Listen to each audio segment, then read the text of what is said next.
Welcome to the Mary Potter podcast.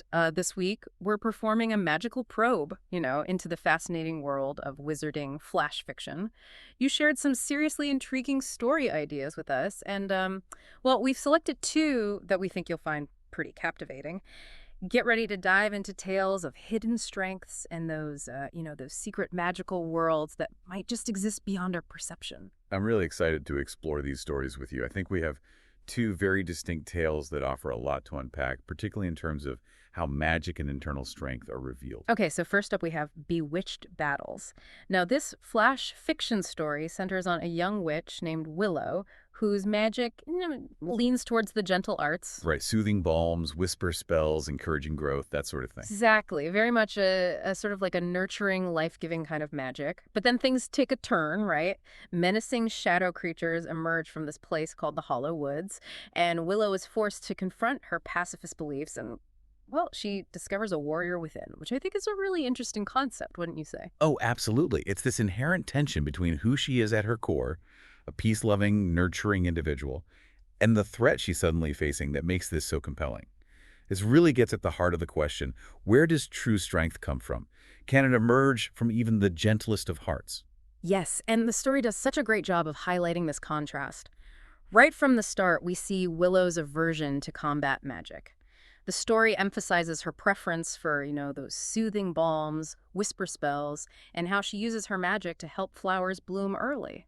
It really paints a vivid picture of her connection to the more life-affirming aspects of magic. Right. And then boom, these creepy shadow creatures appear from the hollow woods, disrupting the peace, throwing everything into chaos. And Willow, along with her coven friends, Maya and Ben, are suddenly thrust into this defensive position. It's no longer about tending to magical gardens, it's about survival. Exactly. And I love how the story uses the Sparring Tuesday scene to show us Willow's internal struggle. You have Instructor Briar, who's clearly very skilled in combat magic, barking out commands like, "Focus, Willow." It really speaks volumes about her initial discomfort with this kind of magic. Yeah. Especially when you contrast that with Maya, who's described as having this warrior fire, and Ben, who seems very comfortable using his nature magic for offensive purposes. Willow's stomach churn in this scene really emphasizes how out of place she feels. It's almost as if she's questioning whether she belongs in this world, whether she has what it takes to be a true witch in the face of danger. But then the story takes an even more intense turn, wouldn't you say? Oh, absolutely. It's not just training anymore when the shadow creatures attack the training ground. It becomes real. This is such a crucial moment in the story. It forces Willow to confront the danger head-on. There's no more room for hesitation or self-doubt. Right. And we see this incredible shift in her when Maya's shield It's weakens. like an instinct takes over, right? Totally. And instead of falling back on her gentle magic, she conjures this dome of thorny roses to protect Maya. What I found so powerful was the description, sharp and unexpectedly strong. Unexpectedly strong. That really stood out to me as well. It implies that there's a power within her that she hadn't even tapped into before, a strength she didn't know she possessed. Absolutely. And I love the symbolism there. Thorny roses, they're still part of the natural world, reflecting her affinity for growth and life. But they also have this incredibly powerful defensive capability. It's almost as if her inherent nature found a way to protect not through aggression, but through a more defensive expression. And how about Briar's reaction? Not bad, pacifist, followed by that warrior's wicked delight. I think that really speaks volumes about how effective Willow's magic is, even if it's not the kind of magic Briar usually teaches. Yeah, that's such a turning point. It's like she gets validation from someone who embodies combat magic, and you can almost feel the shift within Willow. The fear disappears, her magic surges, and then we have that amazing image, a tangle of vines snaring a shadow creature's legs, and it's described as this vibrant bloom in the midst of chaos. It's such a beautiful representation of her inherent magic finding this new, powerful expression. Right. It's not that her magic has changed, but that she's found a different way to use it, a way that aligns with her true nature, even in the face of danger. Exactly. And even though the shadow creatures retreat, there's this lingering sense that the danger isn't over. Briar leaves Willow with these really thought-provoking words. You were born for this, Willow, even if you don't like it. It's almost like a prophecy. It really makes you think about destiny versus desire. Are we always the best judges of our own capabilities? That's such a good point. And this ties in perfectly with Willow's internal reflection, the echo of that old prophecy. The gentle heart shall wield the greatest power. It's like she's realizing that maybe gentleness and strength aren't mutually exclusive. Precisely. This story really subverts the classic idea of what a warrior looks like. It suggests that true power can manifest in many forms, and that sometimes the gentlest heart can be the source of incredible strength. Absolutely.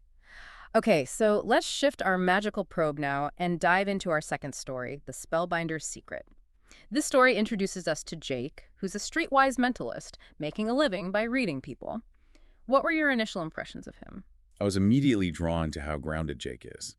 He operates in this world of eye twitches, tells, micro-expressions, a world where his skills of observation are his bread and butter.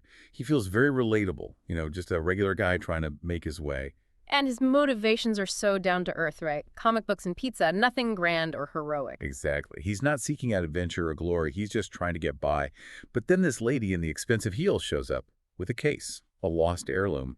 And it's Jake's skepticism that I found so amusing. He just rolled his eyes at this seemingly simple case. Like he'd seen it all before, right? Another rich person with a problem they could easily solve themselves. But even with his initial skepticism, he picks up on something more, doesn't he? Oh, absolutely. He senses genuine fear mixed with surprise, then a flash of something cold and calculating in the lady. This tells us that his abilities go beyond just surface-level observations. He's tuned into something deeper, something that hints at a hidden layer to this case. And this leads him to that deserted alley where he gets that unusual tingle. It's the first sign that something isn't quite right, a subtle indication that something beyond the ordinary is at play. That description, echo of movement, a shimmer-like heat rising from asphalt, it's the moment when Jake's reality begins to break down.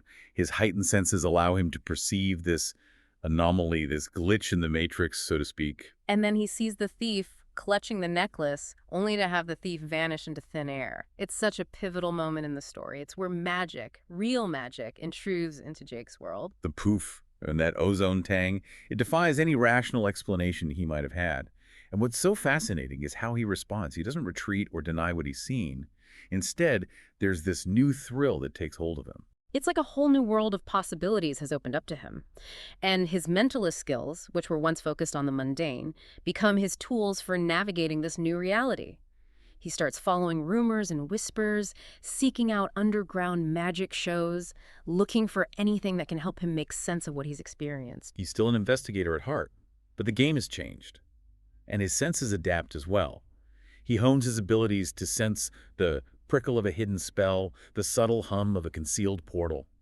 He's not just reading people anymore, he's reading magic itself. And the story really builds the suspense when he realizes he's being followed by these shadowy figures. It confirms that this hidden magical world is very real and potentially dangerous. It's like he's stepped into a spy thriller. Oh, absolutely. And the entrance to this magical world is described so vividly. The crumbling bookstore with the buzzing neon green sign transforming into a swirling vortex. It's a classic Portal image, but it's set in this gritty urban environment, which creates such a fantastic contrast. Right. And that mysterious voice, curious little mentalist, come then. It's like a challenge, an invitation tailored specifically to Jake's inquisitive nature. And he doesn't hesitate, does he? Not at all. That confident smirk, it was showtime.